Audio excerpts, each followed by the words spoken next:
1655 খ্রিস্টাব্দে মল্লরাজ রঘুনাথ সিংহ বিখ্যাত এই টেরাকোটা মন্দিরটি প্রতিষ্ঠা করেন।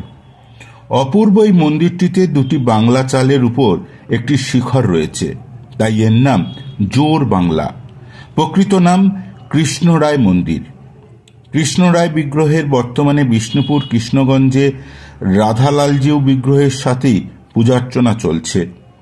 মন্দির গাত্রে পোড়ামাটির কাজগুলিতে যেমন রামায়ণ, মহাভারত, কৃষ্ণলীলা রয়েছে, তেমনি যুদ্ধ, শিকার দৃশ্যও রয়েছে।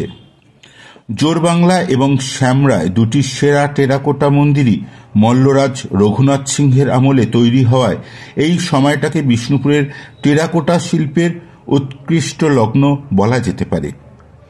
অমিয় কুমার বন্দ্যোপাধ্যায় তার বাঁকুড়া জেলার পুরাকৃতি গ্রন্থে বলেছেন, বিষ্ণুপুরের জোরবাংলা মন্দির বাঁকুড়া তথা তাবৎ রারো দেশের অন্যতম শ্রেষ্ঠ দেবালয়।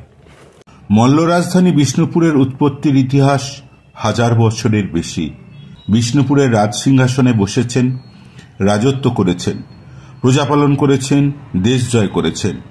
কখনো আধ্যাত্মিকতায় উন্মুক্ত হয়ে প্রজাদের মধ্যে সেই চেতনার স্ফুরণ ঘটিয়েছেন, কখনো মন্দির সৌধ নির্মাণ করে বিষ্ণুপুরের স্থাপত্য শিল্পের নিদর্শন সুদূর প্রসারী করেছেন।